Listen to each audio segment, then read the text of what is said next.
Съвсем накратко ще обобща какво се случи първата половина на 2009 година, преди да премина към цифрите, тъй като знам, че това ще бъде от особен интерес за вас, какво се случва с ценовите нива.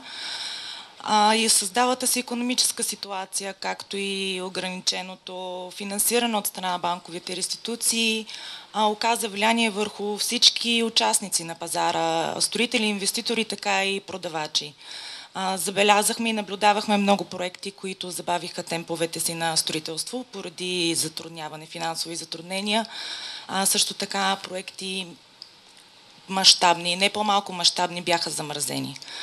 Наблюдавахме първата половина на 2009 година едно предоговаряне на строителните нива, на ценовите нива между строители и инвеститори, като намалените продажби бяха компенсирани до някъде чрез цената на строителство. По отношение на предлагането, забелязахме едно значително намаляване, един много значителен спад, който беше началото на годината. Това от една страна се дължеше на ограниченото ипотечно кредитиране, което отбеляза много значителен спад в началото на годината от порядъка на 79% или 59 милиона евро на годишна база май 2008 към май 2009 година. Ипотечното кредитиране отбеляза спад, достигна дъното си февруари месец. От март месец насам то беше възможно и потенциални купувачи имаха достъп до него, но на по-ограничени условия, които бяха възложени от банковите институции. По отношение на самото предлагане, то започна да се търсенето започна да се покачва към март-април месец, когато ние забелязвахме значително раздвижване от страна на запитвания на потенциални клиенти, както увеличаване на броя на огледите. Разбира се, много е рано да се каже дали това е вълна от потенциални купувачи, които просто проучват пазара и какъв резултат това търсене и тези запитвания ще дадат, тъй като една продажба, ако преди миналата година е отнемала 3 месеца, сега нормалният срок на осъществяване по-скоро е от 6 до 8 месеца. Въпреки създалата се икономическа ситуация, има проекти на пазара, които бяха успешни, които успяха да устоят на тези условия. И това са проекти, които отговарят на фундаменталните изисквания на пазара. Проекти, които са с добра локация, с качество, с концепция, които се предлагат от инвеститори с добра репутация.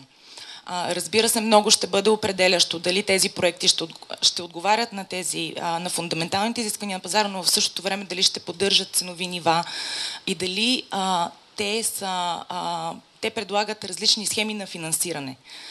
Доколко самия инвеститор може да си позволи и е склонен да си позволи да бъде по-отворен към обсъждане на една евентуална потенциална покупка.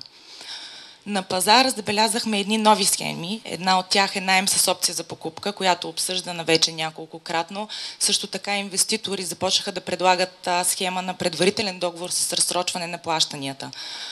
Където и при двете схеми лихвените нива бяха по-добри, са предлагани на по-добри нива от това, което банковите институции предлагат. Все още не е ясно дали тези алтернативни схеми на финансиране всъщност ще катализират продажбите и ще раздвижат пазара. По отношение на ценовите нива, районите, които ние наблюдаваме, отчитат един среден спад от 10% на средна офертна цена. Това са бързо развиващи се райони, които са добре позиционирани и утвърдени. На годишна база средния спад на офертни цени, който отчетохме, е 14%, което много ясно показва, че най-значителен спада в цените е бил първата половина на 2009 година. По отношение на райони, които са добре утвърдени, Докторска градина, Иван Вазов, Лозенец, квартал Изток, средния спад, който отчетохме, е 20% на офертна цена. Като Докторска градина спада, който наблюдаваме, е 33% и там офертните нива стигнаха до 1500 евро на квадратен метър. Това ние го отчитаме с едно балансиране, оттегляне на няколко оферти на пазара, които всъщност бяха поставени на много високи и нерезонни цени. Иван Вазов отчита един спад от 11%, въпреки че края на миналата година това беше единствения квартал, който всъщност отчете леко покачване. Квартал Лозенец отчита спад от порядъка на 12%. извинявам се много, квартал Изток е с спад от 11%, квартал Иван Вазов е с спад от 17%. Тези цифри може също да ги проверите и в доклада. Интересното е, че бързо развиващи райони, като Манастирски ливади, Витоша, Гоце Делчев, Бъкстон, Кръстова Вада, те останаха сравнително стабилни от гледна точка на ценови нива през първото полугодие. Това на какво се дължи? Когато пазара усети влиянието на финансовата криза, както и промяната на икономическата ситуация края на миналата година, първите квартали, които останаха, които бяха ефектирани, това бяха тези, които имат липса на инфраструктура. Там ние в тези квартали тогава отчетохме най-висок спад, докато сега средния спад там е в порядъка на 6%, като най-висок е в Бъкстон и в Гоце Делчев 10% спад на средните офертни цени.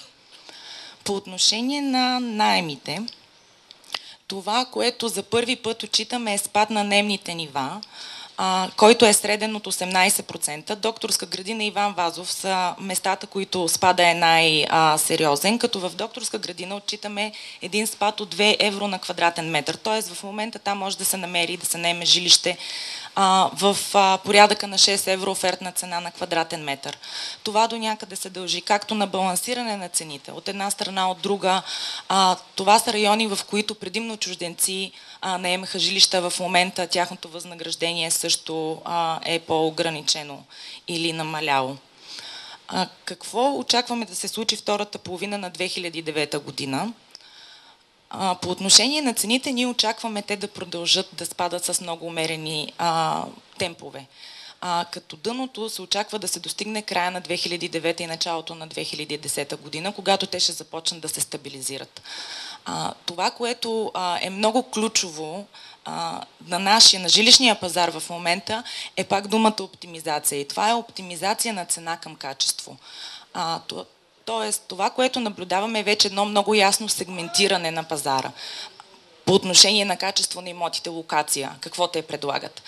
Вече наблюдаваме много драстична разлика между офертни цени на панелни жилища, тухла, стара, нова, в същото време и промяна на ценовите нива на жилища, които са в строеж. В интерес на истината, това, което имаше на нашия пазар, е много конкурентни средни офертни цени между панел, тухла четворка, ново строителство и тон и всякакъв вид строителство, независимо от това какво предлага всъщност като качество това жилище, какво предлага средата, като начин на живот. Вече ние наблюдаваме едно много ясно разграничение и сегментиране между панел и между жилище, което е много по-качествено. В същото време ние наблюдаваме и едно нормализиране на цените на жилища, които са в строеж.